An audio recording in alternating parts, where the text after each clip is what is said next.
Hello friends, welcome to freedom world. നമ്മുടെ ഈ തിരുവിതാംകൂർ ഭരിച്ചിരുന്ന പണ്ടത്തെ 20 രാജാക്കന്മാരെ പറ്റിയാണ് ഇന്ന് നിങ്ങളോട് ഞാൻ പറയാൻ പോകുന്നത്. അപ്പോൾ നമുക്ക് വീഡിയോയിലേക്ക് പോകാം. 20. ശ്രീ ചിത്തിര തിരുനാൾ. തിരുവിതാംകൂർ ചേരവംശത്തിലെ 54ാമത്തെ രാജാവും തിരുവിതാംകൂറിന്റെ അവസാനത്തെ ഭരണാധികാരിയും കൂടിയാണ് ഇദ്ദേഹം. 1912 നവംബർ 7 മുതൽ 1991 ജൂലൈ 19 വരെയായിരുന്നു ഇദ്ദേഹത്തിന്റെ ഭരണകാലഘട്ടം. 19. സേതു ലക്ഷ്മിബായ്. തിരുവിതാംകൂർ രാജ്യത്തിന്റെ ബ്രിട്ടീഷ് നയം മൂലം റീജന്റായി നിയോഗിക്കപ്പെട്ടിരുന്നെങ്കിലും നവംബർ 5, 1895 മുതൽ 1985 ഫെബ്രുവരി 22 വരെ ഇദ്ദേഹം രാജാവായിരുന്നു. ആറ്റിങ്ങൽ രാജ്ഞി, തിരുവിതാംകൂറിന്റെ മഹാറാണി എന്നിങ്ങനെയെല്ലാം വിളിപ്പേരുണ്ട്. 18. ശ്രീമൂലം തിരുനാൾ. 1885 മുതൽ 1924 വരെ ആയിരുന്നു ഇദ്ദേഹത്തിന്റെ ഭരണവർഷം. ശങ്കരൻ, ശരവണൻ എന്നീ സേവകന്മാർ അദ്ദേഹത്തിൽ ഏറെ സ്വാധീനം ചെലുത്തി. 9 പേരാണ് അദ്ദേഹത്തിന് ദിവാൻമാരായി സേവനമനുഷ്ഠിച്ചത്. 17. വിശാഖം തിരുനാൾ. തിരുവിതാംകൂറിൽ ഇദ്ദേഹം ഭരിച്ചത് 1880 മുതൽ 1885 വരെയായിരുന്നു. അദ്ദേഹം മലയാളത്തിലെ സംസ്കൃത പണ്ഡിതനും സാഹിത്യ രചയിതാവും കൂടിയാണ്. ചരിത്രകാരനായ രാജാ രവിവർമ്മയോട് ശത്രുത പുലർത്തിയ ഒരാളും കൂടിയാണ് ഇദ്ദേഹം.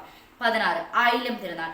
1860 മുതൽ 1880 വരെയുള്ള കാലഘട്ടത്തിലാണ് ഇദ്ദേഹം തിരുവിതാംകൂർ ഭരിച്ചത്. ശുചീന്ദ്രം, തിരുവനന്തപുരം എന്നീ സ്ഥലങ്ങളിലെ ക്ഷേത്ര ഗോപുരങ്ങളുടെ നിർമ്മാണം പൂർത്തീകരിച്ചു.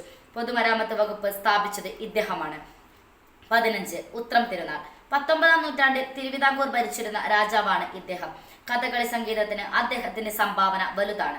1851 അഗ്നിബാധ മൂലം വീടുകൾ നശിച്ചവർക്ക് അത് നിർമ്മിച്ചു നൽകുന്നതിനും അതിനുവേണ്ട സാധന സാമഗ്രികൾ രാജ്യത്ത് എത്തിക്കുന്നതിലും അദ്ദേഹം ശ്രദ്ധ ചെലുത്തി. 14. സ്വാതി തിരുനാൾ. 1829 മുതൽ 1846 വരെയാണ് ഇദ്ദേഹത്തിന്റെ ഭരണവർഷം. തിരുവിതാംകൂറിൽ പ്രാകൃതമായ ശിക്ഷാരീതികൾ അടക്കമുള്ള അനാചാരങ്ങൾ നിർത്തലാക്കിയ പ്രഗത്ഭനായ ഭരണാധികാരിയായിരുന്നു അദ്ദേഹം. 13. ഗൗരി പാർവതിബായ്. 1815 1829 കാലഘട്ടത്തിൽ ഇന്ത്യൻ സംസ്ഥാനമായ തിരുവിതാംകൂറിന്റെ റീജന്റായിരുന്നു ഈ മഹാറാണി. ഞായറാഴ്ചത്തെ ഹിന്ദു മതപരമായ ചടങ്ങുകളിൽ ബന്ധപ്പെട്ട സേവനങ്ങളിൽ നിന്ന് ക്രിസ്ത്യൻ റയോട്ടുകളെ മോചിപ്പിച്ചത് ഈ റാണിയാണ്. 12. ഗൗരി ലക്ഷ്മിബായ്. തിരുവിതാംകൂറിൽ നേരിട്ട് ഭരിച്ച ഒരേ ഒരു മഹാറാണിയാണിവർ. 1810 1813 കാലയളവിൽ മഹാറാണിയായി നേരിട്ടും 1813 1815 തന്റെ മരണം വരെ പുത്രൻ സ്വാതി തിരുനാളിന് വേണ്ടി റീജന്റായും തിരുവിതാംകൂറിന്റെ ഭരണാധികാരിയായി ഗൗരി ലക്ഷ്മിബായ്. 11. അവിട്ടം തിരുനാൾ. 1798 1810 കാലഘട്ടത്തിൽ തിരുവിതാംകൂറിന്റെ ഭരണാധികാരിയായിരുന്നു ഇദ്ദേഹം. അദ്ദേഹത്തിന്റെ കാലത്താണ് വേലുത്തമ്പി ദളവ വിപ്ലവങ്ങൾ നടത്തിയതും അവസാനം വേലുത്തമ്പിയുടെ ആത്മഹത്യയിൽ കലാശിച്ചതും. 10. കാർത്തിക തിരുനാൾ. 1758 മുതൽ 1798 വരെ തിരുവിതാംകൂർ ഭരിച്ചിരുന്ന രാജാവായിരുന്നു ധർമ്മരാജ എന്നറിയപ്പെട്ടിരുന്ന കാർത്തിക തിരുനാൾ രാമവർമ്മ. തന്റെ മുൻഗാമി നേടിയെടുത്ത എല്ലാ പ്രദേശങ്ങളും നിലനിർത്തുക മാത്രമല്ല, അവയെല്ലാം വിജയകരമായ രീതിയിൽ ഭരിക്കാനും ഇദ്ദേഹത്തിന് സാധിച്ചു. 9. അനിഴം തിരുനാൾ. 1729 മുതൽ 1758 വരെ തിരുവിതാംകൂർ ഭരിച്ചത് ഇദ്ദേഹമായിരുന്നു. പലതായി ചിതറിക്കിടന്നിരുന്ന വേണാടിന്റെ പ്രദേശങ്ങളെ ഒന്നാക്കി തിരുവിതാംകൂർ രാജ്യപ്പെടുത്തതും യുദ്ധതന്ത്രങ്ങൾ കൊണ്ടും ജന്മിത്തം അവസാനിപ്പിച്ച ഭരണാധികാരി എന്ന നിലയിലും ഇദ്ദേഹം പ്രസിദ്ധനാണ്. 8. രാമവർമ്മ. 1724 മുതൽ 1729 വരെ വേണാട് ഭരിച്ചിരുന്ന രാജാവാണ് രാമവർമ്മ.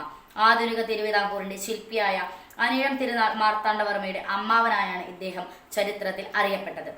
7. ഉണ്ണിക്കേരളവർമ്മ. 1718 മുതൽ 1724 വരെ വേണാട് ഭരിച്ചിരുന്ന രാജാവാണ് ഉണ്ണിക്കേരളവർമ്മ. ഉദയമ്മ റാണിക്ക് ശേഷം രാജാവായ രവിവർമ്മയുടെ മരണത്തെ തുടർന്ന് ഉണ്ണിക്കേരളവർമ്മയാണ് വേണാട് രാജാവായത്. 6. രവിവർമ്മ. 1684 മുതൽ 1718 വരെ വേണാട് ഭരിച്ചിരുന്ന രാജാവാണ് രവിവർമ്മ എന്ന ഇരവിവർമ്മ. അദ്ദേഹത്തിന് 16ാം വയസ്സിലാണ് വേണാടിന്റെ രാജഭരണം ഏറ്റെടുത്തത്. കേരളവർമ്മയ്ക്കെതിരെ ഗൂഢാലോചനകൾ നടത്തുകയും സ്വന്തം കൊട്ടാര വളപ്പിനുള്ളിൽ വെച്ച് അദ്ദേഹം കൊല്ലപ്പെടുകയും ചെയ്തു. 5. ഉമയമ്മ റാണി. 1677 മുതൽ 1684 വരെ വേണാടിന്റെ റീജന്റായിരുന്നു ഉമയമ്മ മഹാറാണി. ഇവരാണ് കേരളത്തിൽ ബ്രിട്ടീഷുകാർക്ക് ആദ്യമായി കോട്ട പണിയാൻ അനുമതി നൽകിയ ഭരണാധികാരി. 1698 ജൂലൈയിൽ റാണി മരിച്ചതായി പറയപ്പെടുന്നു. 4. ആദിത്യവർമ്മ. ഉള്ളൂരിന്റെ ഉമ്മാക്കേരളത്തിലെ പ്രധാന കഥാപാത്രമായ ചരിത്ര പുരുഷൻ. അദ്ദേഹം 1661 മുതൽ 1677 വരെ ഇവിടം ഭരിച്ചു. അക്കാലം തിരുവിതാംകൂർ 8 വീട്ടിൽ പിള്ളമാരുടെയും മാടമ്പിമാരുടെയും സ്വാധീനത്തിലായിരുന്നു. ആദിത്യവർമ്മ വളരെ സ്വാത്വിക പ്രകൃതിയായിരുന്നു. 3. കേരളവർമ്മ. 1560 മുതൽ 1563 വരെ ഇദ്ദേഹം തിരുവിതാംകൂർ വളരെ ആഡംബരപൂർവ്വം ഭംഗിയായി ഭരിച്ചു. കേരളവർമ്മ എന്നും വീര കേരളവർമ്മ എന്നും അറിയപ്പെടുന്നു. ശരിക്കും അദ്ദേഹം വീരൻ തന്നെയായിരുന്നു. 2. വീരരാമ മാർത്താണ്ഡവർമ്മ 1335 28-ാം വയസ്സിൽ ഭരണമേറ്റു. ആറ്റിങ്ങൽ മൂത്തറാണിയുടെ പുത്രനാണ്. പത്മനാഭ ക്ഷേത്രത്തിനടുത്തുള്ള കൊട്ടാരം പുനർനിർമ്മിക്കുകയും അതിനു ചുറ്റും കോട്ട നിർമ്മിക്കുകയും ചെയ്തു.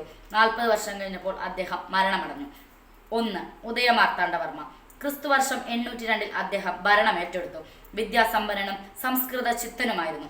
ഇക്കാലത്ത് തിരുവിതാംകൂർ രാജകുടുംബം 5 താവഴികളായി സ്വരൂപങ്ങളായി ഭരിച്ചിരുന്നു. പിന്നീട് തിരുവിതാംകൂർ എന്ന് മാത്രം അറിയാൻ തുടങ്ങി. പുതിയ കൊല്ലവർഷം ഇദ്ദേഹമാണ് ആരംഭിച്ചത്. ഈ വീഡിയോ നിങ്ങൾക്ക് ഇഷ്ടമായെങ്കിൽ ലൈക്ക് ചെയ്യുക. അതുപോലെ നിങ്ങളുടെ അഭിപ്രായങ്ങളും നിർദ്ദേശങ്ങളും കമന്റ് ബോക്സിൽ ടൈപ്പ് ചെയ്യുക. Thanks for watching.